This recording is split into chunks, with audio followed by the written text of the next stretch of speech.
কোরবানির ঈদকে সামনে রেখে এই মুহূর্তে জমে উঠেছে রাজধানীর আফতাবনগরের যে পশুর হাটটি রয়েছে সেটি। দর্শক, এই মুহূর্তে আপনাদেরকে সরাসরি যুক্ত করেছি ডেইলি সান থেকে এবং দেখানোর চেষ্টা করছি এই মুহূর্তে কিন্তু রাজধানীর এই যে পশুর হাটটি রয়েছে দেশের বিভিন্ন স্থান থেকে যে সকল বিক্রেতারা রয়েছেন তারা কিন্তু তাদের যে কোরবানির পশুগুলো বিক্রি করার জন্য কিন্তু এই যে নির্ধারিত পশুর হাটটি রয়েছে সেখানে কিন্তু তারা এসেছেন এবং যেমনটি দেখানোর চেষ্টা করছি এই মুহূর্তে কিন্তু এই যে গরুর হাটটি রয়েছে এই হাটে কিন্তু ইতিমধ্যেই যে বিক্রেতা এবং ক্রেতাদের এক ধরনের যে সমাগম এবং উপস্থিতি সেটিও কিন্তু আমরা লক্ষ্য করছি। এছাড়া আমি যদি আপনাদেরকে একটি বিষয় জানিয়ে রাখি, মূলত আজকে থেকেই কিন্তু আনুষ্ঠানিকভাবে এই যে কোরবানির বেচা বিক্রি সেটি কিন্তু শুরু হয়েছে এবং রাজধানীতে কিন্তু মোট এই আফতাবনগর বাদেও বেশ কয়েকটি যে পশুর হাট সেটি কিন্তু রয়েছে এবং এই যে এলাকাটি রয়েছে এই এলাকাটিতে কিন্তু আমরা যেমনটি দেখেছি যে গতকালকে থেকেই দেশের বিভিন্ন স্থান থেকে যে সকল বিক্রেতারা তারা কিন্তু গাড়িতে করে এই পশুগুলোকে বিক্রির জন্য এই হাটে নিয়ে আসেন এবং আমরা ইতিমধ্যেই অনেকের সঙ্গে কথা বলেছি। তারা আমাদেরকে যেমনটি জানিয়েছেন যে এখন পর্যন্ত যে বেচা বিক্রি সেটি কিন্তু তেমন শুরু হয়নি, তবে এখানে যে সকল বিক্রেতারা রয়েছেন তারা কিন্তু আশা করছেন যে সময় বাড়ার সঙ্গে সঙ্গে কিন্তু এই যে বেচা বিক্রি সেটি কয়েক গুণ বাড়বে। তবে এখানে যে সকল ক্রেতারা রয়েছেন তাদের সঙ্গে আমরা কথা বলেছি, তারা আমাদেরকে যেমনটি জানিয়েছেন যে অন্য বছরগুলোর তুলনায় কিন্তু এবছর যে কোরবানির পশু গরু এবং ছাগলের দাম অন্য বছরের তুলনায় কিছু বেশি রয়েছে বলে তারা কিন্তু আমাদেরকে জানিয়েছেন। অন্যদিকে বিক্রেতারা আমাদেরকে যেমনটি বলছেন যে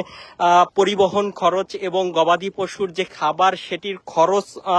বাড়ার কারণে কিন্তু তাদেরকে এবছর অন্য বছরগুলোর তুলনায় এই যে কোরবানির পশুগুলো রয়েছে তাদেরকে একটু বেশি দামেই বিক্রি করতে হচ্ছে। তবে এই যে কোরবানির হাটটি রয়েছে এই হাটটি ঘিরে কিন্তু স্থানীয়দের মধ্যে এক ধরনের মিশ্র প্রতিক্রিয়া কিন্তু আমরা লক্ষ্য করেছি। বিশেষ করে আমি যদি আপনাদেরকে একটু জানিয়ে রাখি, মূলত এই যে আফতাবনগরের পশুর হাটটি রয়েছে এই হাটকে ঘিরে কিন্তু এই যে এলাকাটি রয়েছে এই এলাকার মানুষের মধ্যে কিন্তু এক ধরনের যে আশঙ্কা সেটি কিন্তু ছিল। বিশেষ করে ঢাকা উত্তর সিটি কর্পোরেশনের পক্ষ থেকে আফতাবনগরের যে নির্ধারিত স্থান রয়েছে সেই স্থানটিতে গরুর হাট বসলেও এখানে যে সকল স্থানীয়রা ছিল তারা মূলত আশঙ্কা করছিলেন যে মূল সড়কে এবং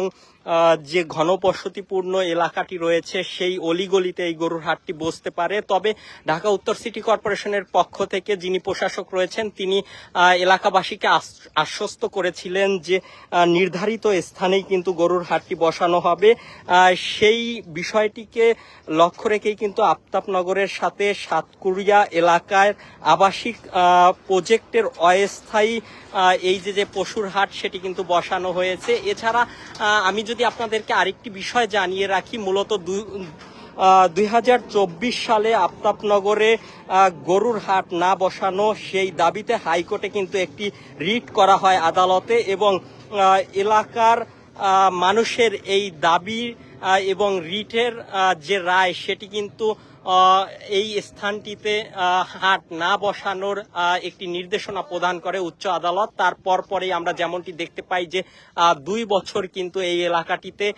যে পশুর হাট সেটি কিন্তু বসানো হয়নি। তবে এবছর কিন্তু আবারও যে কোরবানির পশুর হাট সেটি কিন্তু বসেছে এবং ইতিমধ্যেই কিন্তু আমরা যেমনটি দেখতে পাচ্ছি যে কোরবানির ঈদ শুরু হতে আর মাত্র কয়েকদিন বাকি, সেটিকে কেন্দ্র করে কিন্তু এই মুহূর্তে এই যে হাটটি রয়েছে দেশের বিভিন্ন স্থান থেকে